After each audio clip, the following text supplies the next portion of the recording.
जय भीम। मैं चेतना, जय भीम इंडिया में आप सभी का स्वागत है। खबरों की ओर बढ़ने से पहले नजर आज की सुर्खियों पर।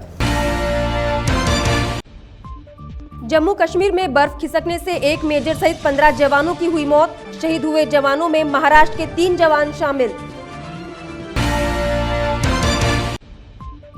पेठ वडगांव के सनी पोवार के परिवार को मिला इंसाफ। डिस्ट्रिक्ट कोर्ट ने 3 पुलिस आरोपियों को सुनाई उम्र कैद की सजा। और तेल्हारा में संतोष खारोड़े नाम के युवक ने लोहे की रॉड से बंदरों की टोली को मारा। हमले में 2 बंदरों की मौत और 4 बंदर गंभीर रूप से घायल। अब खबरें विस्तार से। जम्मू कश्मीर के गुरेज में बर्फ खिसकने से एक मेजर सहित 15 से ज्यादा जवानों की मौत हो गई है और ये आंकड़ा बढ़ता ही जा रहा है। शहीद हुए जवानों में महाराष्ट्र के 3 जवान हैं। खोजी दल ने 7 जवानों को बचाया है, जिनका इलाज जारी है। जम्मू के गुरेज क्षेत्र के बांदीपोरा जिले में बर्फ खिसकने से 17 जवानों की मौत की खबर सामने आई थी, जिसमें से 15 जवानों के शव बरामद किए गए। इस बचाव कार्य में खोजी दल ने 7 जवानों को बचाया है। इन जवानों में से 3 जवान महाराष्ट्र के हैं, जिनमें एक बीड और 2 जवान अकोला के हैं। गुरेज में 4 जवानों के शव मिले हैं। 2 जगह बर्फ खिसकने से बुधवार को 10 जवान शहीद हुए। खोजी दल ने 7 जवानों को जिंदा बचाया है, जिनका इलाज किया जा रहा है। सोनमर्ग में मेजर रैंक के अफसर शहीद हुए हैं। बर्फ में शहीद हुए जवानों के नाम कुछ इस तरह है: मेजर अमित सागर, नायब सूबेदार अरम गुज्जर, हवलदार विजय कुमार शुक्ला, सिपाही आनंद गवई, सिपाही आजाद सिंह, सिपाही देवेंद्र कुमार सोनी, सिपाही आजाद सिंह, सिपाही देवेंद्र कुमार सोनी, सिपाही एलावर्सन बी, सिपाही नागराजू, सिपाही विकास समुद्रे, सिपाही संदीप कुमार, सिपाही संजू खंदारे, सिपाही सुंदर पांडी, सिपाही सुनील पटेल और सिपाही अंकुर सिंह। जम्मू कश्मीर में 4 दिनों से भारी बर्फबारी शुरू है, जिससे बर्फ खिसकने के मामले सामने आ रहे हैं। अधिकारियों ने अलर्ट जारी करते हुए कहा है कि बर्फ खिसकने की घटना का सिलसिला बढ़ सकता है। रणनीतिक तौर पर गुरेज भारत के लिए इसीलिए अहम है क्योंकि पीओपी के रास्ते होते हुए आतंकी यहीं से भारत में घुसने की कोशिश करते हैं। इसीलिए सेना को हर वक्त वहां मुस्तैद रहना पड़ता है। कोल्हापुर जिले के पेठ वडगांव में सनी पोवार नाम के दलित युवक की पुलिस चौकी में मौत हो गई थी। सनी के घर वालों ने आरोप लगाया था कि उसकी मौत पुलिस की पिटाई से हुई है, जिसके तहत 3 पुलिस सिपाहियों पर मामला दर्ज किया गया था। कोल्हापुर डिस्ट्रिक्ट कोर्ट ने इन 3 आरोपियों को उम्र कैद की सजा सुनाई है और 15,000 रुपए का जुर्माना लगाया है। 23 अगस्त 2014 को कोल्हापुर जिले के पेठ वडगांव में स्थित डॉक्टर बाबा साहब अम्बेडकर चौक पर दलित समुदाय के लोगों का अपनी विविध मांगों को लेकर आंदोलन चल रहा था। इस दौरान यहां हंगामा हो गया और सरकारी बसों को लोगों ने जला दिया। इस दौरान पुलिस ने जगदीश उर्फ सनी पोवार इस युवक को शासकीय कामों में रुकावट लाने का आरोप लगाकर उसे गिरफ्तार किया था। इस दरमियान पुलिस चौकी में सनी को पुलिस ने बेरहमी से पीटा। इस कारण सनी की पुलिस चौकी में ही मौत हो गई। उसके घर वालों ने पुलिस कर्मचारियों पर आरोप लगाया कि पुलिस की पिटाई के कारण ही सनी की मौत हो गई है। इसके आधार पर पुलिस सिपाहियों पर मामला दर्ज किया गया था। कोल्हापुर डिस्ट्रिक्ट न्यायालय में इस पर सुनवाई की गई और सहायक पुलिस निरीक्षक संजय पाटिल, पुलिस बबन शिंदे और पुलिस नायक धनाजी पाटिल इन्हें उम्र कैद की सजा सुनाई गई। साथ ही 15,000 रुपए का जुर्माना भी लगाया गया। सरकार पक्षातर्फे मी एकंदरीत 26 साक्षीदार तपासले। त्यापैकी आंबेडकर चौकामध्ये असलेल्या घटनेबाबतचे जे प्रत्यक्ष पाहणारे जे साक्षीदार होते, त्या साक्षीदारांची साक्ष ग्राह्य म्हणून हा मृत्यू हा पोलीस ठाण्यांच्या पोलिसांच्या बेजबाबदारपणामुळे झालेला आहे असं न्यायमूर्तींनी साबित ग्राह्य धरलं आणि आरोपीला तिघा आरोपींना जन्मठेपेची शिक्षा व 15,000 रुपये प्रत्येकी दंड देण्यात आला। या गुन्ह्याचा दुसरा महत्त्वाचा भाग म्हणजे हे जे 45,000 रुपये जे एकंदरीत जे शिक्षा दंडाचे आलेले होते ते 45,000 रुपये फिर्यादीला द्यावे असा महत्त्वपूर्ण निर्णय न्यायमूर्तींनी दिला।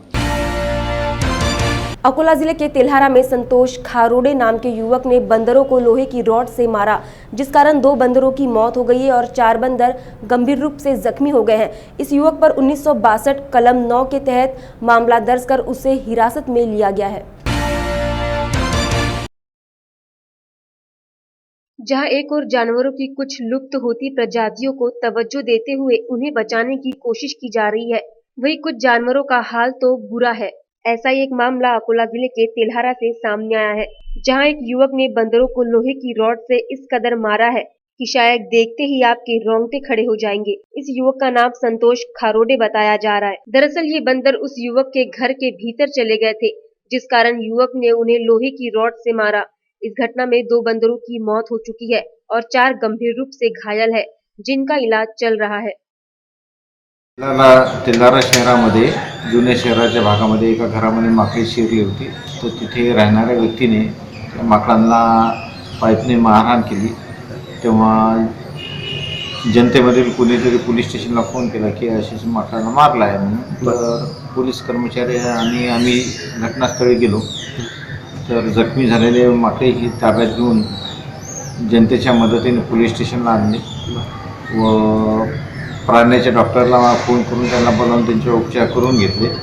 आणि नंतर हा विषय वन विभागाचा असल्यामुळे आम्ही त्यांना कळवले. त्यांचे अधिकारी आलेत. त्यांनी ते माकडे आणि ती व्यक्ती ताब्यात घेतली आणि त्यांची नियमानुसार कारवाई चालू आहे. आज तेल्हारा सिटीमध्ये जुन्या शहरामध्ये एका व्यक्तीच्या घरामध्ये माकडं घुसले. त्या व्यक्तीने माकडांना काठीने किंवा पायपाने मारहाण केली. ही माहिती पब्लिकनी पोलीस स्टेशनला कळवली. पोलीसवाले जाऊन 4 माकडं आणि तो व्यक्ती हे घेऊन आले आणि नंतर वेटरनरी डॉक्टरला दवाखान्यात नेऊन त्यांनी माकडाचा इलाज केला आणि इलाज करून आम्हाला कळवलं. आम्ही वन विभागाला कळवलं. वन विभाग हे येऊन माकडं आणि ताब्यात घेतली. नेमके किती माकडं यामध्ये गंभीर जखमी झाली? 4 माकडं गंभीर जखमी झाले होते. त्यापैकी 2 दगावले. 2 सध्या गंभीर आहे. तर पुढील कारवाई चालू आहे. वन विभाग ने इस युवक पर 1962 कलम के तहत मामला दर्ज किया है और पुलिस ने इस आरोपी को हिरासत में लिया है। सोचने वाली बात तो यह है कि इंसान जंगलों पर दिन पर दिन कब्जा कर रहा है, लेकिन हमारे घर या शहर में कोई जंगली जानवर जब घुस आता है तो हम उसका हश्र कुछ इस तरह करते हैं।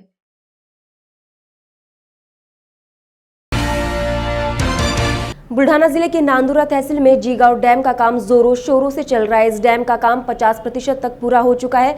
ये एक बड़ा और महत्वपूर्ण डैम है जिसका लाभ कई शहरों को मिलेगा।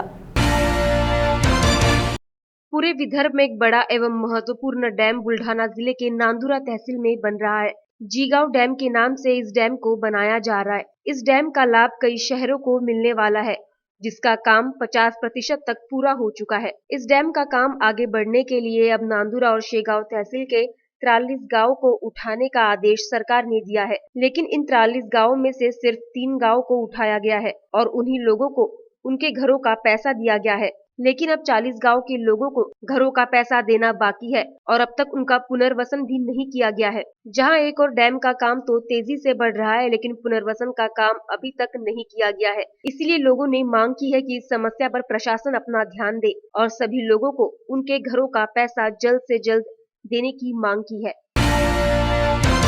डिक्की और सिडबी इनके संयुक्त तत्वाधान से उर्वेला कॉलोनी स्थित अंबेडकर भवन में बैंकों द्वारा दिए जाने वाले कर्जे में आने वाली दिक्कतों पर चर्चा सत्र का आयोजन किया गया। इस चर्चा सत्र में SC ST और महिला उद्योगों को 10 लाख से 1 करोड़ रुपए तक मिलने वाले ऋण के बारे में जानकारी दी गई। सबसे पहले मैं तो लॉर्ड बुद्धा टीवी के जितने भी दर्शक हैं उनको सबसे पहले नव वर्ष की बहुत बहुत शुभकामनाएं देता हूँ।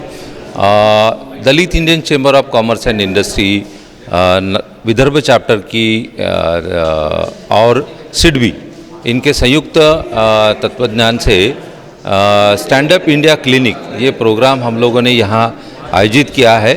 इस प्रोग्राम को आयोजित करने के पीछे का सिर्फ और सिर्फ मकसद यही है कि जो भी विदर्भ के 11 जिलों में से 11 जिलों में जो भी SC ST OBC के लोगों ने ये स्कीम के तहत बैंकों में ऑनलाइन लॉगिन किया है, लेकिन हम लोग अभी इसको करीब करीब पिछले 6 महीने से ट्रैक कर रहे हैं। हमने ऐसा देखा है कि बहुत सारे लोगों को ऋण उपलब्ध नहीं हो रहा है या ऋण मिलने में काफ़ी उनको दिक्कतें आ रही है। इसीलिए एक सिडबी के संयुक्त तत्वाधान से हम लोगों ने ये कार्यक्रम आयोजित किया है स्टैंड अप इंडिया क्लिनिक।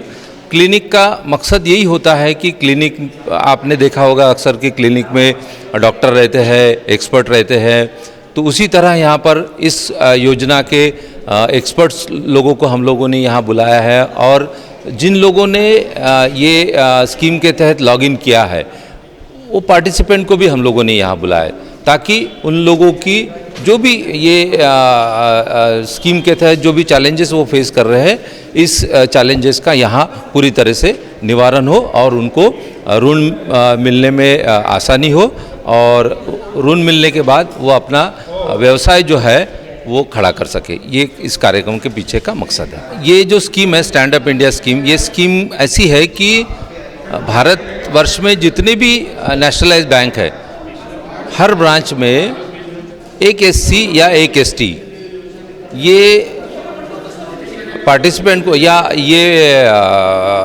वर्ग के नए उद्यमियों को ऋण देना अनिवार्य है। 10 लाख से लेकर तो 1 करोड़ तक का ऋण देना ये एकदम अनिवार्य है।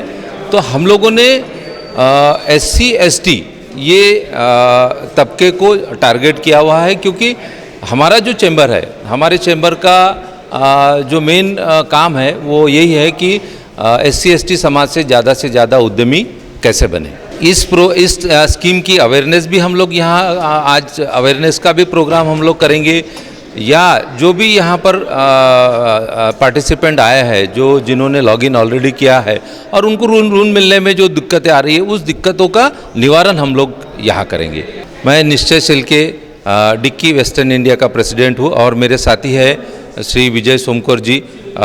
ये स्कीम के बारे में और थोड़ा विस्तृत बताएंगे आपको। जय भीम। मैं Vijay Somkuwar, financial inclusion head western India. ये आपके 2-4 सवालात के आंसर देने के पहले मैं चाहूँगा कि ये स्कीम के बारे में मैं थोड़ा सा आपको ब्रीफ करूँ। ये जो स्कीम है स्टैंड अप इंडिया, ये डिक्की के मार्फत ये स्कीम बनाई गई थी। पद्मश्री मिलिंद साहब ने इसके बारे में डॉक्टर अंबेडकर जयंती 125वीं जयंती के निमित्त पंतप्रधान जी को रिक्वेस्ट किया था कि 125वीं जयंती के निमित्त हमारे एससी एसटी एंटरप्रेन्योर को, ये सब फर्स्ट जनरेशन एंटरप्रेन्योर्स है, तो इनको आप एक ऐसा मैकेनिज्म तैयार करो और ताकि उनको ये फाइनेंशियल ये मिले। तो उन्होंने बोला कि हमें खाली इतना आप करिए कि एक बैंक में से एक एससी या एसटी को आप लोन दिला दीजिए। तो मोदी साहब ने उनको पूछा कि आप थोड़ा सा इस पर ब्रीफ करिए क्योंकि एक बैंक एक लोन यानी क्या। तो उन्होंने बोला कि हम पूरे ऑल ओवर इंडिया में अगर ब्रांचेस की संख्या हम काउंट करें तो टोटल 1,25,000 ब्रांचेस है ऑल ओवर इंडिया में। तो हम चाहते हैं कि हर बैंक एक एससी और एसटी को, एससी उद्यमी को लोन देवे ताकि नया सेटअप के लिए। तो ये मैकेनिज्म पीएम साहब ने उसको एक्सेप्ट किया और ये stand up India scheme launch किया। तो उन्होंने उसमें एक और जोड़ दिया कि एक एससी एसटी को देंगे ही, उसके साथ में एक लेडी एंटरप्रेन्योर को भी हम देंगे जो कि कोई भी कम्युनिटी से बिलोंग करे, उसके लिए हम ये स्कीम लॉन्च करते हैं। तो उन्होंने ये स्कीम का नींव ऐसे रखा है कि ये स्कीम में 10 लाख से 1 करोड़ तक के जो लोन है विदाउट कोलैटरल, ये इस उद्यमी को दिया जाता है। क्योंकि हमारी ये जो जनरेशन है पहली, तो इनके पास में ना ही कोलैटरल के लिए कोई पैसा रहता है ना सपोर्ट होता है, तो इसलिए इन्होंने ये कोलैटरल फ्री रखा है जो गवर्नमेंट इसकी गारंटी कवर करती है ये लोन के लिए। दूसरा एक बड़ा एडवांटेज है कि हर ब्रांच में एक लोन एससी एसटी को करना है। और तीसरा इसमें ऐसा है कि मैन्युफैक्चरिंग कंसर्न, सर्विस सेक्टर और ट्रेडिंग कंसर्न, ये तीनों में जो नया यूनिट सेटअप करना चाहते हैं उन लोगों के लिए ये स्कीम बनाई गई है। और जो आपने मुझे लास्ट अभी पूछा था कि स्कीम में कितने लोगों को अभी तक कवर किया है, तो बेसिकली हो ऐसा रहा है कि ये स्कीम का अवेयरनेस काफ़ी कम लोगों को पता है। तो इस वजह से अभी ये विदर्भ रीजन का अगर हम लेते हैं, विदर्भ रीजन में सीडीबी ने ये जो stand up India clinic arrange किया है, इसमें अभी तक 1,500 ब्रांचेस है पूरे विदर्भ में।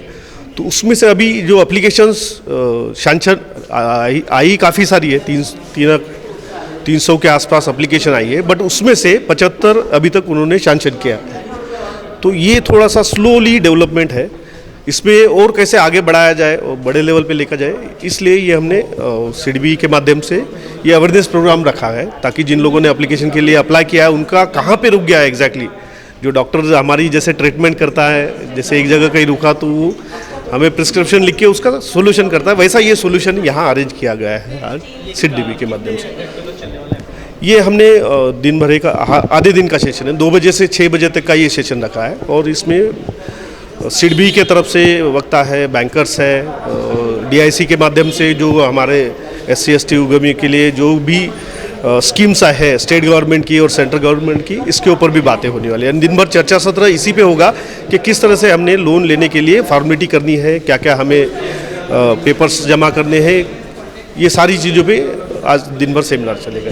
नहीं, ये बेसिकली गवर्नमेंट ऑफ इंडिया का स्कीम है जो स्टैंड अप इंडिया स्कीम कहते हैं, और ये स्कीम है फॉर न्यू जनरेशन एंटरप्रेन्योर के लिए है, जो पहले किसी अनुभव अगर नहीं भी हैं तो उनके लिए है। और इसमें SC ST कम्युनिटी के एंटरप्रेन्योर को बढ़ावा देने के लिए स्कीम है, और एक वुमेन एंटरप्रेन्योर्स के लिए भी है।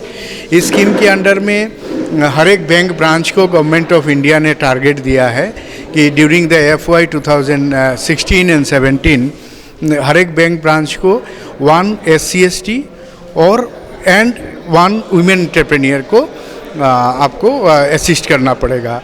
तो इसलिए हम देखते हैं कि इंडिया में करीब 1,25,000 बैंक है, बैंक ब्रांचेस है, तो वो एक्सपेक्ट कर रहे हैं कि करीब 2.5 लाख तक ये हर एक ब्रांच मिल के 2.5 लाख तक SC ST एंटरप्रेन्योर और वुमेन एंटरप्रेन्योर को असिस्ट किया जाएगा इस स्कीम के तहत।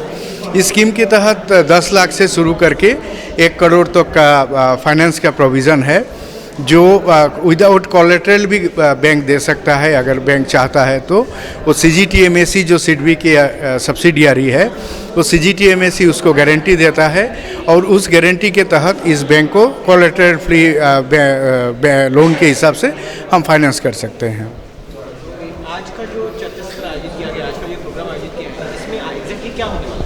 नहीं, एक्चुअली ये एक ऑनलाइन पोर्टल है जो सिडबी ने डेवलप किया है, और उस ऑनलाइन पोर्टल में सारे जो SC ST एंटरप्रेन्योर है, जो हमारे टारगेट ग्रुप है, SC ST एंटरप्रेन्योर है, वुमेन एंटरप्रेन्योर है, वो उसमें जाके standupmitra.com बोल के है वो वेब पोर्टल, उसमें जाके वो वेब लॉगिन कर सकते हैं, और फिर वेब लॉगिन करके उसमें वो अप्लाई कर सकते हैं। वो अगर रेडी बोरोवर है तो फाइनेंस के लिए जा सकते हैं, अगर वो रेडी बोरोवर नहीं है, उनको अगर किसी तरह ट्रेनिंग की ज़रूरत है, या हैंड होल्डिंग चीज़ ज़रूरत है, या प्रोजेक्ट प्रिपरेशन की ज़रूरत है, या मैनेजमेंट स्किल एक्वायर करने की ज़रूरत है, या कोई स्किल अपग्रेडेशन की ज़रूरत है, तो वो सारे चीज़ को वो उस वेब पोर्टल में आइदर लोन के लिए भी अप्लाई कर सकते हैं और हैंड होल्डिंग के लिए सर्विसेज के लिए भी अप्लाई कर सकते हैं। लेकिन इसके बावजूद भी कुछ ऐसे एंटरप्रेन्योर है जो उसमें लॉगिन तो कर चुके हैं, उसमें रजिस्टर कर चुके हैं, या तो वो लोन एप्लीकेशन सबमिट नहीं कर पा रहे हैं, और उसमें उनको कोई सबमिट करने में दिक्कत हो रहे हैं, और वो समझ नहीं पा रहे हैं कि उनको लोन चाहिए कि ट्रेनिंग चाहिए कि किस तरह का असिस्टेंस उन्हें चाहिए। तो बेसिकली इसको हमने नोमेनक्लेचर दिया है स्टैंड अप इंडिया क्लिनिक। इस क्लिनिक में हम डॉक्टर्स जो इस स्कीम के अंडर में जो सपोर्ट करते हैं, बैंकर्स है, लीड डिस्ट्रिक्ट मैनेजर हैं, फिर डिफरेंट सर्विस प्रोवाइडर्स, एजेंसीज है, इंस्टीट्यूशंस है, उनको भी डॉक्टर के हिसाब से बुलाया है, और जो इस स्कीम के बेनिफिट लेने वाले हैं उनको हमने पेशेंट्स की तरह बुलाया है। तो पेशेंट्स का कहाँ प्रॉब्लम है, कहाँ उनको दिक्कत होता है इस योजना का, भारत सरकार की इस योजना का लाभ उठाने के लिए, उसको हमें इस क्लिनिक में आइडेंटिफाई करना है, और पेशेंट का जो पेशेंट का जो प्रॉब्लम है, जो उनका रोग है, उस रोग को आइडेंटिफाई करते हुए उस रोग का दवा देना है। तो इसलिए इसको स्टैंड अप इंडिया क्लिनिक हमने नाम दिया है। या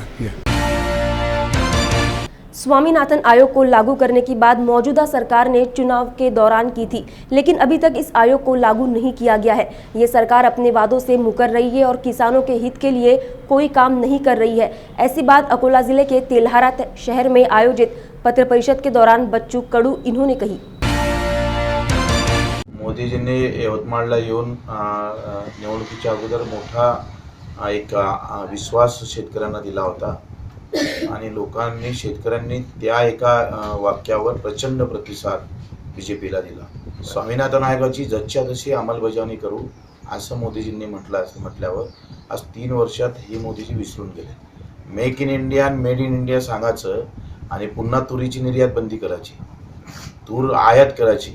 ब्रह्मदेशातून 20 लाख टन तूर आयात केल्या गेली आणि 18,000 रुपये क्विंटलनं तूर आयात केली। 4,000 रुपये क्विंटलची तूर आमची इथं घेतल्या जात नाही आणि 18,000 रुपये क्विंटलनं तूर आयात केल्या जातं। एका इकडे स्वामीनाथन आयोगाच्या शिफारशी मान्य करायच्या नाही, उलट आम्ही पाहतोय का एखादा भिकारी जर आला तर भाकर तर द्यायचीच नाही, पण त्याचं भांडव हिसकून घ्यायचं, असं एकंदरीत मोदी सरकारचं धोरण आहे। म्हणजे झालं आम्हाला कम से कम भीक तर दिलीच नाही, पण असल्याजवळचं भांडं हिसकून घेतलंय। स्वामीनाथन आयोग तर दिलाच नाही, उलट तूर आयात करून आम्हाला मारण्याचा प्रयत्न केलेला आहे। आणि म्हणून ही मोदीजींची जी लबाडी आहे, म्हणजे भाजपामध्ये एक तुम्हाला लक्षात दिसेल का मोदी जेवढे लबाड बोलते तेवढेच त्यांचे खासदार लबाड बोलते, तेवढेच त्यांचा मुख्यमंत्री लबाड बोलतं आणि खालचा कार्यकर्ता तेवढाच लबाड बोलतं। ते फक्त पोथी वाचायचं काम सुरू आहे, प्रत्यक्षात ते मात्र काहीच करत नाही। आणि म्हणून हे पोथी वाचणं बंद करा। जे पोथी तुम्ही यवतमाळले निवडणुकीच्या अगोदर वाचली होती स्वामीनाथन आयोगाची, ते तुम्ही आता अंमलबजावणी कधी करणार, त्याच्यावर अक्षर कधी फेकणार, फुलं कधी वाहणार का? आमच्या अधिक आत्महत्या तुम्हाला अपेक्षित आहे। म्हणून 11 तारखेला महात्मा ज्योतिबा फुलेनं शेतकऱ्यावरचा आसूड हा पुस्तक लिहिलं आणि त्याच्याहून खरं शेतकरी कसा आहे, त्याचे दुःख काय हे मांडले होते। तेच दुःख घेऊन तो महात्मा ज्योतिबा फुलेंचा आसूड घेऊन आम्ही थेट CM to PM म्हणजे वडनगरच्या गावला जाऊ, मोदीजींच्या गावला। ते इथं विदर्भात आले होते, त्यांना आम्ही सांगतोय की आता विदर्भातला शेतकरी तुमच्या गावात येणार आहे। 3.5 लाख शेतकऱ्यांच्या आत्महत्या ज्या झाल्या त्याला श्रद्धांजली अर्पण करण्यासाठी आणि तुम्हाला स्वामीनाथनच्या आयोगाची आठवण करून देण्यासाठी। देवेंद्र ते नरेंद्र अब लड़ेगा किसानों के लिए जितेंद्र। दूषित पानी को नदी में ना छोड़ा जाए, सरकारी योजनाओं का लाभ लोगों को मिलना चाहिए, ऐसी कई मांगों को लेकर बारामती शहर में मुख्य मोर्चा निकाला गया। ये मोर्चा BJP और RPI के कार्यकर्ताओं ने निकाला था, जिसमें बड़ी संख्या में लोग शामिल थे। बारामती शहर से जो भी दूषित पानी निकलता है उसे नदी में ना छोड़ा जाए, सरकारी योजनाओं का लाभ शहर के लोगों को मिलना चाहिए, ऐसी कई मांगों को लेकर बारामती शहर में मुख्य मोर्चा निकाला गया। ये मोर्चा BJP के कार्यकर्ताओं ने निकाला था। ये मोर्चा शहर में स्थित भगवान चौक से निकाला गया, जिसमें बड़ी संख्या में लोग शामिल थे, जो अपनी मांगों को लेकर चल रहे थे। हे आंदोलन आहे। जर का प्रशासनाने याची दखल घेतली नाही आणि केंद्र आणि राज्य सरकारची बदनामी होईल अशा स्वरूपाची जर वागणूक ठेवली तर येणाऱ्या गुरुवारी म्हणजे आठवड्याभराने यापेक्षाही तीव्र आंदोलन रिपब्लिकन पार्टी ऑफ इंडिया आणि भारतीय जनता पार्टी यांच्या मार्फत केले जाईल। या ठिकाणी असं मी नमूद करतो। प्रशासनाने जे करतंय काम आता, शाळा असो किंवा गटारी असो, लाईट असो, तर त्याच्यामध्ये खूपच कार्य त्यांचं चांगलं झालेलं नाही आणि ते करावं यासाठी आम्ही ही फेरी काढलेली आहे। आणि आमचे कामं जे आहेत ते त्यांनी करून दाखवावे आणि करावे, नाहीतर अजूनही मोठं आंदोलन आम्ही महिला करू आणि हे करून दाखवणार आहोत। आणि जे पाणी आताच भयाने जे सांगितलं त्याबद्दलही जर हे जागरूक झाले नाहीत, तुम्ही नगरपालिकेची शाळाही जाऊन बघा, तिथं ही अस्वच्छता आणि इतकी घाणेरडी व्यवस्था आहे, पाणी नाही, लाईट नाही, अशी परिस्थिती आहे तिथं। आता मी 2-3 शाळा आता सकाळी जाऊन आले, पाणी नाही, शाळा नाही। तिथल्या महिलांनी मला खूप सांगितलं, शिक्षकांनी, की काही नाहीये तिथे। तर ती व्यवस्था जर त्यांनी लवकरात लवकर केली नाही, आम्ही सगळा विकास केला, मग शाळेच्या आतमधला विकास केला नाही, फक्त बाहेरचा केलाय। आणि या मोठमोठ्या शाळांना फक्त त्यांनी चांगले विद्यार्थी मग शाळेमध्ये येत नाहीत, त्याचं कारण आहे हेच की आतमध्ये स्वच्छता नाहीये आणि व्यवस्था काहीही नाहीये। तर ते त्यांनी करावं लवकरात लवकर, एवढीच त्यांना विनंती आहे। नाहीतर 7 दिवसानंतर भयाने सांगितल्याप्रमाणे अजून मोठं आंदोलन केलं जाईल। अखंड देशामध्ये कायद्याचं राज्य आहे, फक्त बारामती शहर आणि तालुक्यामध्ये कायद्याचं राज्य नाही। प्रजेच्या सत्तेमध्ये ज्यावेळेस संविधान लागू होतं त्यावेळेस कायद्याने राज्य करावं असा आमचा आग्रह आहे। आणि भारतीय जनता पार्टी आणि RPIने बारामती तालुक्यामध्ये जे बेकायदेशीर गोष्टी आहेत त्या कायदेशीर कराव्यात यासाठी आजची ही फेरी काढली आहे। प्रामुख्याने करा नदी पात्रातील जे प्रदूषण आहे गेले कित्येक वर्ष इथल्या प्रस्थापित नेतृत्वाला कधी दिसलं नाही, जे बेकायदेशीरच आहे, जे माहिती नसल्यासारखं डोळ्यावर झापड लावून झाली घांत झाली। जवळजवळ 57 कोटी रुपये खर्चून वायरलेस केलं सगळं, अंडरग्राऊंड केलं। अंडरग्राऊंड केल्यानंतर आता इथल्या जे केबलधारक आहे त्यांनी सगळ्या केबल टाकून परत बारामती विद्रूप करून टाकली. आमचं म्हणणं काय आहे, त्यांना द्यायला हरकत नाही, कायदेशीर द्या. 4 पैसे नगरपालिकेला मिळाले पाहिजेत आणि त्यातून त्या लोकांना नगरपालिकेला फायदा झाला पाहिजे, त्या लोकांचा व्यवसाय झाला. इथल्या अधिकाऱ्यांना ज्या केंद्र आणि राज्य शासनाच्या योजनांचा समन्वयक कोण आहे हेच मुळात माहिती नाही. प्रांत साहेबांना ज्यावेळेस आम्ही हा प्रश्न विचारला तर प्रांत साहेबांनी सांगितलं की बँक ही प्रायव्हेट प्रॉपर्टी आहे, परंतु मुद्रासाठी इतर सगळ्या योजनांसाठी केंद्राकडून त्यांना पैसे येतात आणि ते पैसे त्या लाभार्थींना वापरले पाहिजेत, हीच गोष्ट मुळात माहिती नाही. इतकं अज्ञान घेऊन जर लोक काम करणार असतील तर मग मात्र बारामतीच्या गोरगरिबांचा हालच आहे. त्यासाठी ही एक मूक फेरी आहे. या मूक फेरीच्या माध्यमातून बारामतीकरांमध्ये कायद्याची जागृती करणे, त्यांच्या हक्क आणि अधिकारांची जागृती करणे आणि ही जी बिघडलेली कामं आहेत, जी बेकायदेशीर कामं केली जातात ती कायदेशीर करण्यासंबंधी आजची प्रजासत्ताक दिनी मूक फेरी काढलेली आहे RPI आणि भाजपच्या माध्यमातून. यूपी में चुनाव के पर्चे भरे जा रहे हैं। इस दौरान आगरा साउथ से निर्दलीय प्रत्याशी गोपाल चौधरी ने सुर्खियां बटोरने के लिए बयान दिया कि लोगों को बेवकूफ बनाकर वोट लूंगा और पैसा कमाऊंगा। इस प्रत्याशी ने राजनीति को पैसे कमाने का जरिया बताया है। चौधरी जी, चुनाव क्यों लड़ने जा रहे हैं, क्या आपके मुद्दे हैं? मेरा चुनाव में कोई मुद्दा नहीं है, मेरा अपना एक पर्सनल मुद्दा है। मुझे पैसा कमाना, इन्वेस्ट करना है और विधायक बन के अपनी जो सारी सुविधा है वो खड़ी करें। क्यों ऐसा विचार क्यों आया आपके? क्योंकि ये राजनीति में ऐसा ही हो रहा है। राजनीति में जो आता है पैसा कमाता है, अपना घर भरता है, ऐसा मैं भरूँगा। समाजवादी पार्टी के लोगों जो कितने सारे समाज के लोग हैं, सब विधायक हैं, MP हैं, ML हैं, ब्लॉक प्रमुख है, सारे समाज का चला रहा है उनका। मैं भी कमा रहा हूँ, पैसे कमाने के लिए आया हूँ। क्या योजना है, पैसे कैसे कमाएंगे? देखो, जो विकास कार्य के लिए पैसा आता है उसमें 25% तो होता ही है, ये है। और कई तरह से काम होते हैं जो मुझे कुछ लोग बताएंगे, अभी तो मुझे इतनी नॉलेज नहीं है कि पैसा किस तरह कमाया जाएगा। जीतने के बाद अपने आप नॉलेज आ जाएगी, अधिकारी बताएंगे मुझे पैसा कमाने के लिए। अच्छा, क्या जनता को जो नेता बने हैं उन लोग बेवकूफ़ वगैरह बनाया क्या? भाई, इतना बड़ा हिंदुस्तान में 125 करोड़ जनता को बेवकूफ़ बना के कोई बंदा प्रधानमंत्री बन जाता है तो उसमें कोई ना काबिलियत तो होगी जनता को बेवकूफ़ बनाने की। तो मैं भी बेवकूफ़ बनाऊंगा। अब मेरा दिमाग बेवकूफ़ बनाने, यहाँ से नामोनिशन फाइल करके अब मेरा दिमाग बेवकूफ़ किस तरह बनाया जाएगा जनता को और वोट किस तरह हमें लिया जाएगा जनता से, तो मैं सोचूंगा, दिमाग लगाऊंगा अपना। आप किसको बेवकूफ़ बनाएंगे, किस जनता? 88 जनता को, 88 विधानसभा, दक्षिण विधानसभा। गणतंत्र दिवस भारत का एक राष्ट्रीय पर्व है जो प्रतिवर्ष 26 जनवरी को मनाया जाता है। इस वर्ष 68वें गणतंत्र दिवस पर महाराष्ट्र के हिंगनघाट, भोकरदन, नागपुर और पुणे में विविध कार्यक्रमों का आयोजन किया गया और इस दिवस को हर्षोल्लास के साथ मनाया गया। गणतंत्र दिवस भारत का एक राष्ट्रीय पर्व है जो प्रतिवर्ष 26 जनवरी को मनाया जाता है। इस दिन 1950 को भारत सरकार अधिनियम 1935 को हटाकर भारत का संविधान लागू किया गया था। इस वर्ष 68वां गणतंत्र दिवस पूरे देश में हर्षोल्लास के साथ मनाया गया। महाराष्ट्र के हिंगनघाट, भोकरदन, नागपुर और पूना में भी इस अवसर पर ध्वजारोहण कर तिरंगे को सलामी दी गई और शहर में रैली निकालकर विविध कार्यक्रमों का आयोजन किया गया। जय भीम। मी सिद्धार्थ अशोक गायकवाड, नवविकास तरुण मित्र मंडळ दिघी। 26 जानेवारी निमित्त आम्ही गेल्या 8 वर्षापासून रक्तदान हा शिबिर राबवत आहे। 26 जानेवारी रोजी डॉक्टर बाबासाहेब आंबेडकर लिखित भारतीय संविधान हे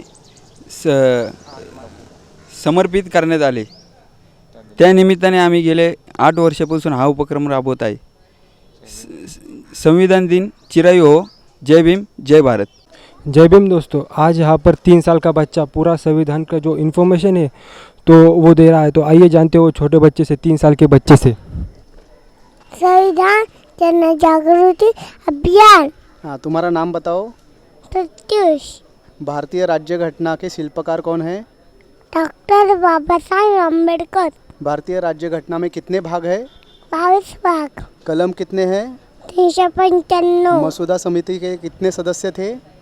7 सदस्य। Very good. जय भीम। जय भीम। जय भीम। सर्वप्रथम सर्व नागरिकांना 68व्या प्रजासत्ताक दिनाच्या हार्दिक शुभेच्छा। प्रजासत्ताक दिन म्हणजे खऱ्या अर्थाने आपली सत्ता, प्रजेची सत्ता।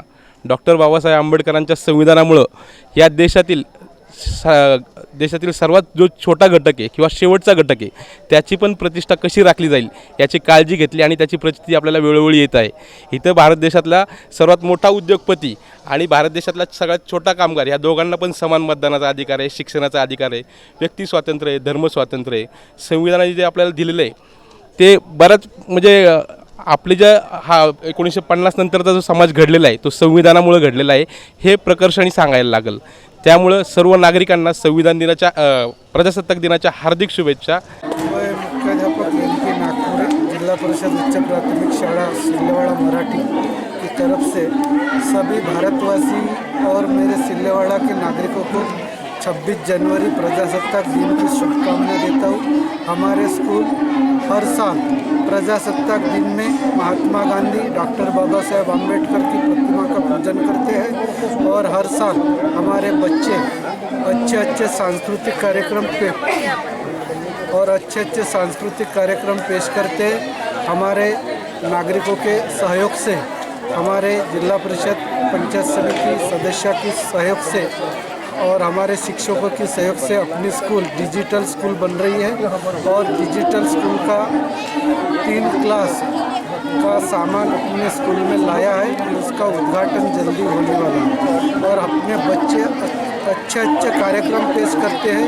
उनको अपने टीवी चैनल पे अच्छा स्थान मिलना चाहिए. इसके लिए हम अपने सीनियर अभिनेता शैलेश गोयल से गुजारिश करते हैं कि हमारे बच्चों को आगे चल के टीवी पे कार्यक्रम करने का मौका मिलना चाहिए. ऐसी मैं गुंजाइश करता हूँ और अपने स्कूल का नाम अच्छा तालुका में, जिला में रोशन होना चाहिए.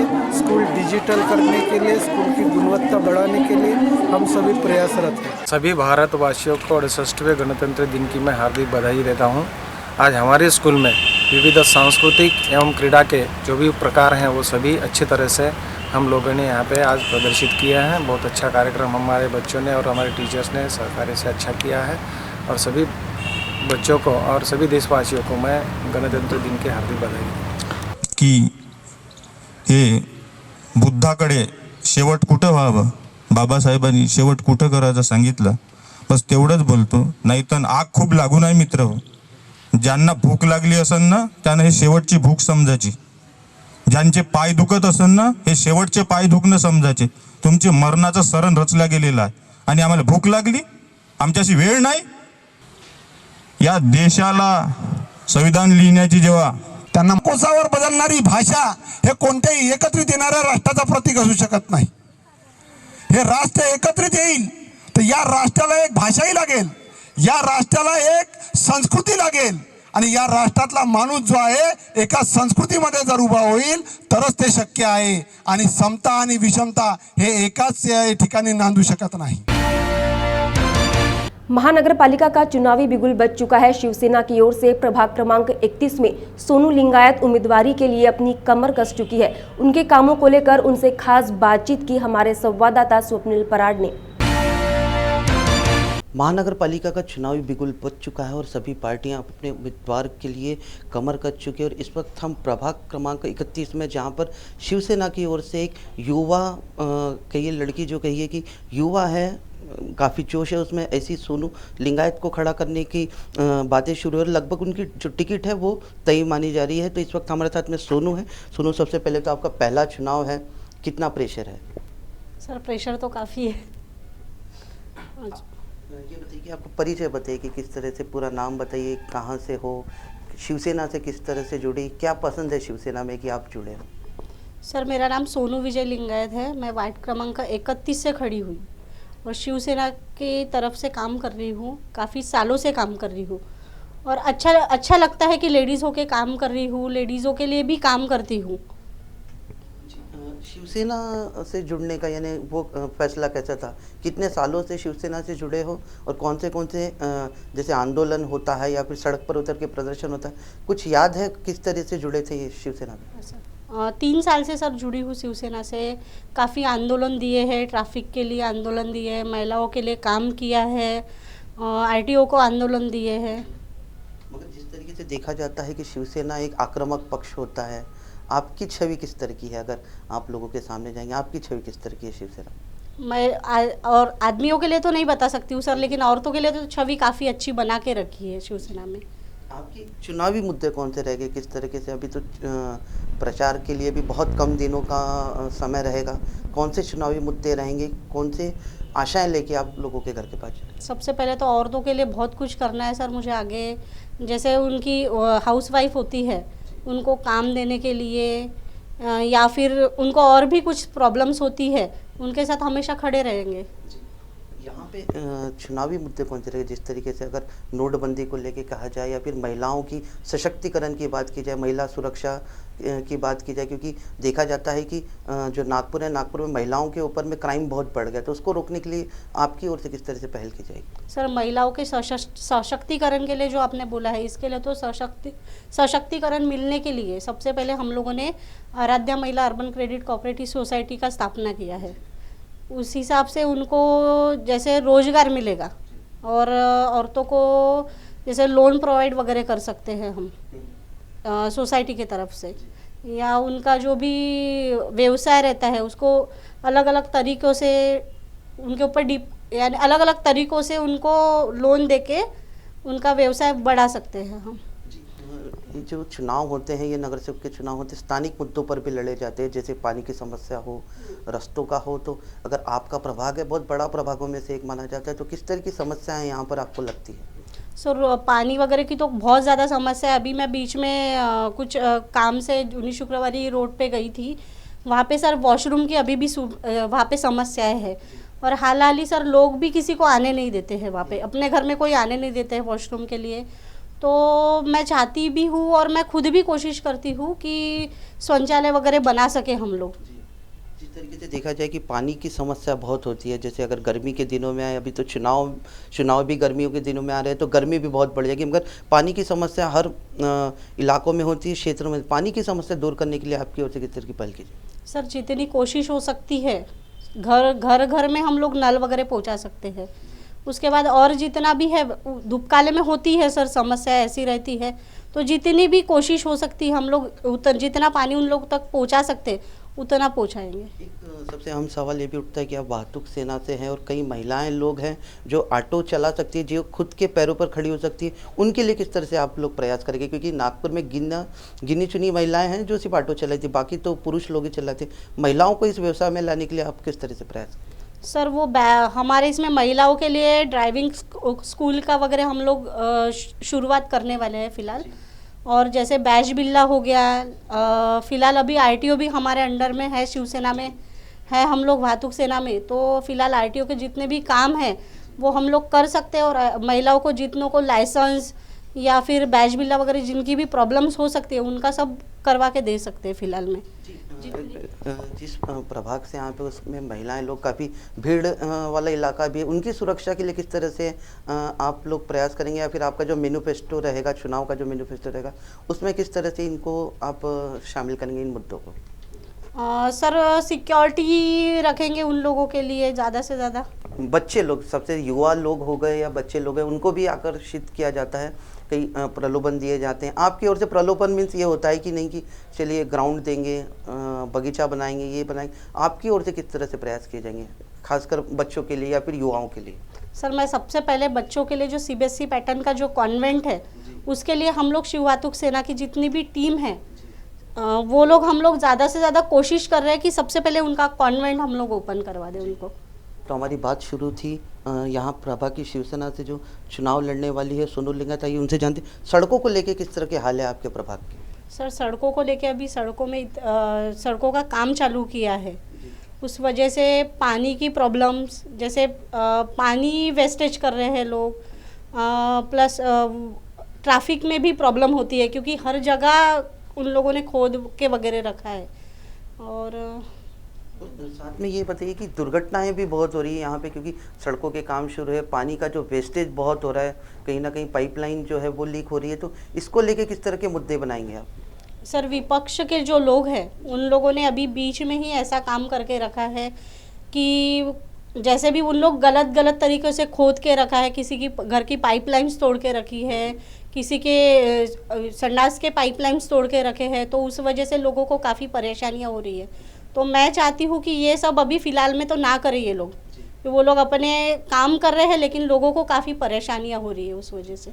आपके प्रभाग में कई मल्टीप्लेक्स भी है, कॉम्प्लेक्स भी है, अतिक्रमण भी बहुत ज़्यादा होता है यहाँ पे, ऐसा देखा जाता है। तो अतिक्रमण को रोकने के लिए आपकी किस तरह से पहल रहेगी, क्या कहना चाहेंगे? सर, अतिक्रमण का ऐसे है कि वो लोग अपने ही ब्लॉक्स बढ़ाते जाते हैं, तो मैं चाहती हूँ, मैं ये कर सकती हूँ कि निवेदन्स वगैरह जो रहते हैं, निवेदन दूंगी लोगों को, उस वजह से उनका रोकूंगी। ये भी कहते हैं कि प्रभाग की जो शुरुआत होती है वो एक स्वच्छता से होती है, कचरों को लेके किस तरह से रहेगा, क्योंकि जगह जगह लोग कचरा फेंक देते हैं, उनके स्वास्थ्य को काफ़ी धोखा होता है, तो आपकी ओर से स्वच्छता को लेके किस तरह से ये किए जाएंगे, प्रयास किए जाएंगे? सर, स्वच्छता का तो ऐसे है कि हम लोगों को खुद को पता है, से हम लोग एससी होने के एससी है, हम लोग खुद साफ़ सफाइयाँ करते हैं या करवाते हैं लोगों से, पर लोग ऐसे रहते हैं कि सर हम लोग हमारे इधर जो लोग हैं वो सफाई करने के बाद भी लोग अपने घरों से कचरा फेंकते हैं, ये करते हैं,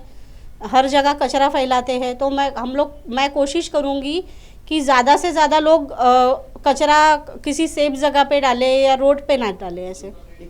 और एक सवाल उठता है कि आपके एरिया में महिलाओं की भी संख्या अधिक है, महिलाओं की सुरक्षा के लिए क्या आप पुलिस स्टेशन में जाएगी, उनको निवेदन देंगी, या फिर इस एरिया में जो है पुलिसों की जो गश्त होती है वो बढ़ाने का कुछ निवेदन करेगी, ऐसा कुछ प्रयास है आपका? हाँ सर, प्रयास तो चालू है। जैसे महिलाएं अपने घर से निकलती है, आजकल महिलाएं सबसे ज़्यादा बाहर निकल के काम करती है, आधी रात में वो आती है, तो मैं चाहती हूँ कि उन्हें ऐसे कुछ प्रॉब्लम्स ना हो, कुछ ऐसे ऐप्स डाउनलोड करूँगी सर, जिससे उनको ऑटोज वगैरह मिले या वो अपने घर तक सेफ आ सके। शेवटचा प्रश्न जाता जाता विचारते की महिलांच्या सुरक्षिततेसाठी तू काय हमी देशील लोकांना? आमच्या इथल्या ज्या प्रभागातील जे मतदाता आहेत ते खासकर महिलांना काय हमी देशील? महिलांना तर महिलांना असं आहे की जेही त्यांना लागेल किंवा त्यांना सपोर्ट लागेल माझा, ते मी सपोर्ट करणार त्यांना। परत त्यांना काही प्रॉब्लेम्स आहे त्या असंही कोणाजवळ सांगू नाही शकत, मी एक महिला आहे, सक्षम महिला आहे, वरतून मी संघटनेमध्ये पण एक काम करते 3 वर्षापासून, तर त्यांची मदत मी करणार। धन्यवाद। तो ये थी प्रभाग क्रमांक 31 की शिवसेना की युवा शक्ति सोनू लिंगायत, जिन्होंने लॉर्ड बुद्धा के सामने अपने विचार रखे। कैमरा पर्सन मयूर के साथ स्वप्निल पराठ, लॉर्ड बुद्धा टीवी, नागपुर।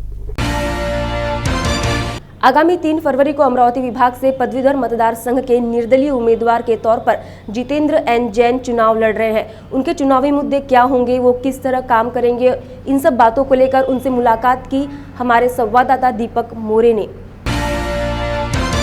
दर्शकों जय भीम। हम हैं आज बुल्ढाना में और हमारे साथ यहाँ पर पदवीधर मतदार संघ के अमरावती विभाग से जो अपक्ष राजकीय उम्मीदवार है वो है जितेंद्र एन जैन। इनसे हम मिलने जा रहे हैं और उनसे हम जानना चाहेंगे कि वो किस उद्देश्य को लेकर ये चुनाव लड़ रहे हैं। हम जानते हैं उनसे। सर जय भीम। जय भीम। सर बताइए कि कौन से उद्देश्य लेकर आप इस चुनाव में खड़े हुए? सर्वप्रथम मी जितेंद्र एन जैन, आपल्या सर्वांना जय भीम। येत्या 3 फेब्रुवारीला अमरावती विभागीय पदवीधर मतदारसंघाची निवडणूक होत आहे। या निवडणुकीमध्ये मी सर्वसामान्याचा अराजकीय अपक्ष उमेदवार म्हणून मी ही निवडणूक लढवित आहे। मुळात ह्या मतदारसंघाची निर्मिती संघटनात्मक लेवलवर काम करणाऱ्या लोकांसाठी झालेली असून या मतदारसंघामध्ये सलग 5 वेळा या मतदारसंघाचं ज्यांनी नेतृत्व केलं ते आपले आदरणीय पितृतुल्य बी.टी. देशमुख साहेब। परंतु मागील निवडणुकीपासून या निवडणुकीमध्ये राजकीय पक्षाने चंचू प्रवेश केला आणि ह्या मतदारसंघामध्ये जो पूर्णतः अराजकीय मतदारसंघ होता याच्यामध्ये राजकीय पक्षानं घुसखोरी केली, अतिक्रमण केलं आणि ही घुसखोरी आणि अतिक्रमण मोडून काढण्याकरता आणि सर्व पदवीधरांकरता, सर्व शिक्षकांकरता, सर्व बेरोजगार अभियंत्याकरता, वकिलांकरता आणि ह्या जिल्ह्यामध्ये, या 5 जिल्ह्यामध्ये असलेल्या जवळपास 15 ते 17 हजार बेरोजगार किंवा पदवीधरांकरता लढा देण्याकरता, त्यांना न्याय मिळवून देण्याकरता मी या मतदारसंघामध्ये सर्वसामान्याचा अराजकीय अपक्ष उमेदवार म्हणून मी ही निवडणूक लढली।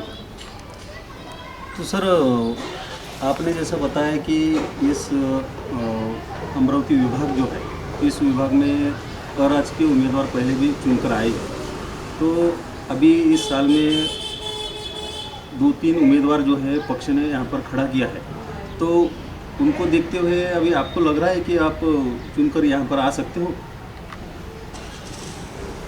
मी यापूर्वी आपल्याला सांगितलं की हा मतदारसंघ संघटनात्मक पातळीवर काम करणाऱ्या कार्यकर्त्यांकरता, पदाधिकाऱ्यांकरता निर्माण केला गेला होता। परंतु मागील काळामध्ये चंचुटोळ झाल्यानंतर या निवडणुकीमध्ये जवळपास सर्वच राजकीय पक्षांनी या मतदारसंघामध्ये उमेदवार लादण्याचा प्रयत्न केलेला आहे। हा मतदारसंघ मुळामध्ये जसं आता मी महाराष्ट्र इंजिनियर असोसिएशनचा मागील 20 वर्षापासून बुलढाणा जिल्ह्याचा जिल्हाध्यक्ष म्हणून आणि ह्याच संघटनेचं जिचे जवळपास 50,000 मतदार या महाराष्ट्रात आहे अशा मोठ्या संघटनेचं नेतृत्व मी मागील 4 वर्ष केलेलं आहे। आणि संघटनात्मक लेवलवर काम करत असताना संघटनात्मक लेवलवर कामाचा मला खूप चांगला अनुभव आहे आणि एक चांगली संघटना म्हणून त्याचं मी नेतृत्व केलं। बेरोजगार अभियंत्याकरता मी जेव्हा सुशिक्षित बेरोजगार अभियंत्याकरता जेव्हा मी त्यांच्या मागण्या घेऊन त्यांच्या अडीअडचणी घेऊन जेव्हा मंत्रालयात जायचो, तर त्यावेळेस आम्हाला मंत्र्याकडनं मिळणारी वागणूक हीन दर्जाची, खालच्या दर्जाची किंवा आमच्या मागण्याकडे त्यांनी केलेलं दुर्लक्ष, यामुळं आम्हाला त्यावेळेस असं वाटायचं की आमच्या पाठीमागं थाप देणारा, आपल्याला मदत करणारा, आपल्या संघटनेला जीव लावणारा किंवा आमच्या ज्या योग्य मागण्या आहेत त्याला न्याय देणारा जर आमदार असता तर निश्चितच आमच्या मागण्याची शासन दरबारी दखल घेतली गेली असती आणि आम्ही त्या बेरोजगार अभियंत्याच्या मागण्या सहज सुटू शकल्या असत्या। परंतु मिळणाऱ्या वागणुकीमुळं आणि मला जेव्हा कळलं 2 वर्षापूर्वी की हा मतदारसंघ सर्वतः अराजकीय आहे आणि संघटनात्मक लेवलवर काम करणाऱ्या लोकांकरता आहे, त्यावेळेस मी ह्या मतदारसंघामध्ये निवडणूक आपल्या सर्वांच्या आणि अराजकीय म्हणून आणि ह्या मतदारसंघात ज्या पदवीधरांनी नोंदणी केलेली आहे त्या 2,10,000 मतदारांच्या भरोश्यावर, सहकार्यावर आणि त्यांच्या आशीर्वादावर अराजकीय अपक्ष उमेदवार म्हणून निवडणूक लढवण्याचा निर्णय घेतला। या मतदारसंघामध्ये माझ्या विरुद्ध जे उमेदवार आहेत ते तुमच्या अर्थानं बलाढ्य असतील एका पक्षाचे उमेदवार।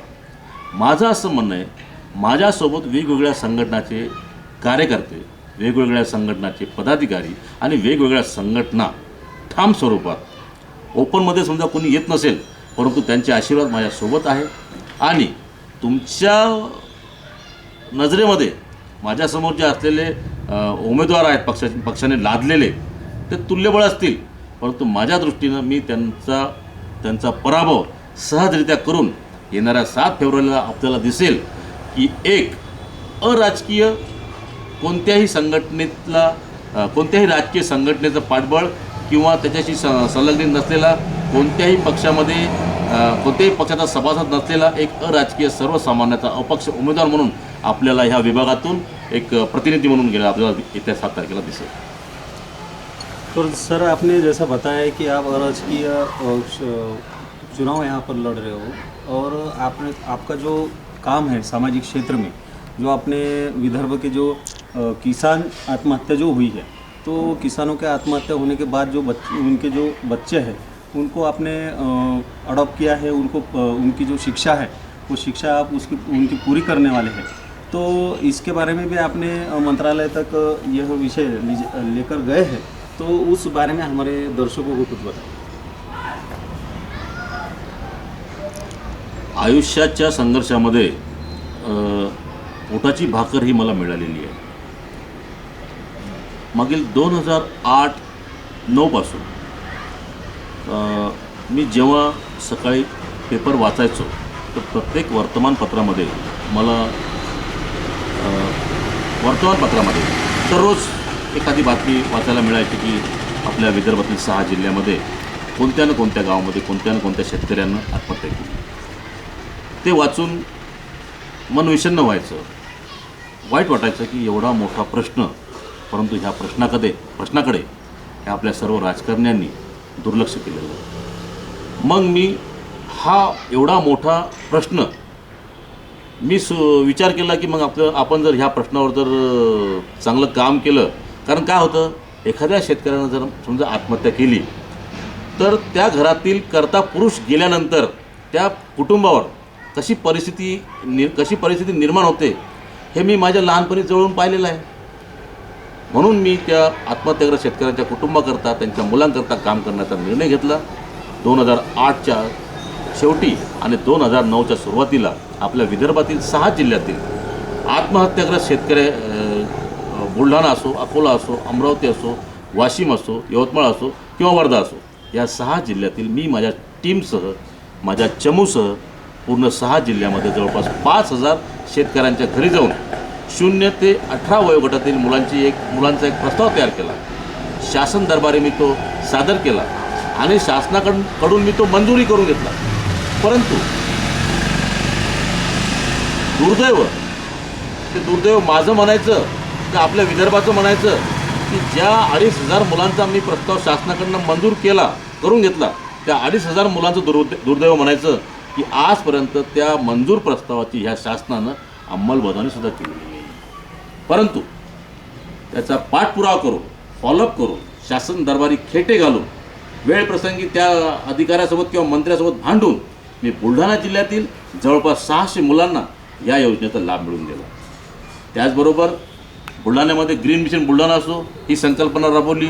त्याच्यानंतर महाराष्ट्र इंजिनियर असोसिएशनचा राज्याध्यक्ष असताना जवळपास 50,000 अभियंत्यांना रोजगार मिळावा याकरिता शासनाकडे पाठपुरावा करून आणि वेळप्रसंगी भांडून अभियंत्याकरता 50 लाख रुपयाचं रजिस्ट्रेशन आणि 75 लाख रुपयाची कामे विनानिविदा लॉटरी पद्धतीने त्यांना मिळावी याकरता मी विशेष प्रयत्न केले आणि त्यांच्याकरता तो GR शासनाकडनं मी काढून घेतला.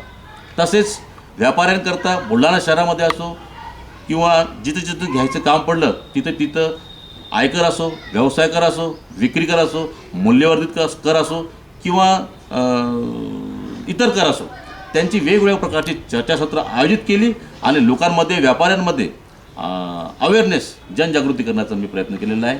मागील 10 ते 12 वर्षापासून बुलढाणा शहर, बुलढाणा तालुका, बुलढाणा जिल्हा किंवा विदर्भातील 6 जिल्ह्यामध्ये अशा वेगवेगळ्या प्रकारची मी जी सामाजिक कामं केलेली आहे त्या सामाजिक कामाच्या पावतीवर, भरोश्यावर मी ही एक निवडणूक आज 5 जिल्ह्यामध्ये अराजकीय अपक्ष उम्मीदवार म्हणून मी लढवित आहे.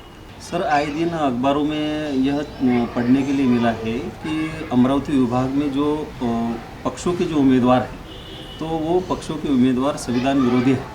तो इस बारे में आपकी क्या राय है?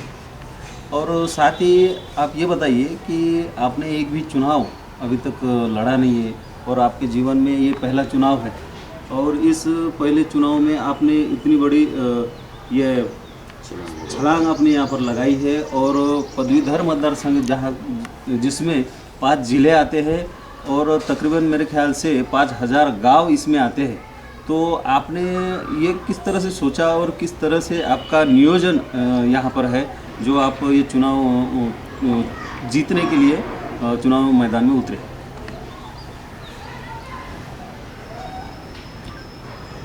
राजकारण हा माझा फील्ड नाही. आयुष्यामध्ये मी कोणतीही निवडणूक लढवेल असं मी कधी माझ्या मनातही विचार आला नाही आणि स्वप्नातही हा विचार माझ्या मनाला शिवला नव्हता. परंतु संघटनेच्या पातळीवर संघटनात्मक पातळीवर काम करत असताना वेळोवेळी असं जाणवायचं की आपल्या पाठीशी राजकीय पाठबळ असणं, संघटनेचं काम करत असताना राजकीय पाठबळ असणं आवश्यक आहे. आणि जेव्हा कळलं की हा मतदारसंघ अराजकीय लोकांसाठी आहे, विधान परिषद असो का राज्यसभा असो, यामध्ये मोठी विचारवंत, संघटनात्मक लेवलवर काम करणारे, लोकांकरता भांडणारे आणि 100% अराजकीय अशा लोकांकरता हे 2 व्यासपीठ आपल्या घटनेनं आपल्याला दिलेले आहे. परंतु मागील काही काळापासून लोकांमध्ये जनजागृती नसल्यामुळं ह्या मतदारसंघामध्ये राजकीय पक्षांनी एक प्रकारे घुसखोरी, अतिक्रमण केलेलं आहे आणि हीच घुसखोरी आणि अतिक्रमण मोडीत काढण्याकरता मी ह्या मतदारसंघामध्ये एक अराजकीय अपक्ष उमेदवार म्हणून निवडणूक लढवित आहे. डॉक्टर बाबासाहेब आंबेडकर साहेबांनी जी घटना लिहिलेली आहे त्या घटनेमध्ये स्पष्ट नमूद केलेलं आहे की हे जे मतदारसंघ आहेत याच्यामध्ये कोणत्याही राजकीय पक्षाने ढवळाढवळ करू नये. परंतु ह्या मतदारसंघामध्ये एक प्रकारे ह्या मतदारसंघामध्ये राजकीय पक्षांनी उमेदवारी देऊन घटनेचा अपमान केला आहे. आणि माझी त्या राजकीय पक्षांना विनंती राहील की हे जे मतदारसंघ अराजकीय लोकांसाठी आहे त्यामध्ये कोणत्याही राजकीय पक्षांनी आपला उमेदवार देऊ नये. दुसरी गोष्ट, मी आजपर्यंत कोणतीही निवडणूक लढवली नाही, लढवण्याचा माझा कोणताही मानस नव्हता. परंतु संघटनात्मक पातळीवर काम करत असताना विचार मनात आला, सुरुवात केली. ह्या 5 जिल्ह्यामध्ये सुरुवात कशी झाली? ह्या 5 जिल्ह्यामध्ये ज्या संघटनेचं मी राज्य नेतृत्व केलं त्या संघटनेचे जवळपास 15,000 सभासद ह्या 5 जिल्ह्यामध्ये आहे. सुरुवात केली त्या अभियंत्यांच्या भरोशावर.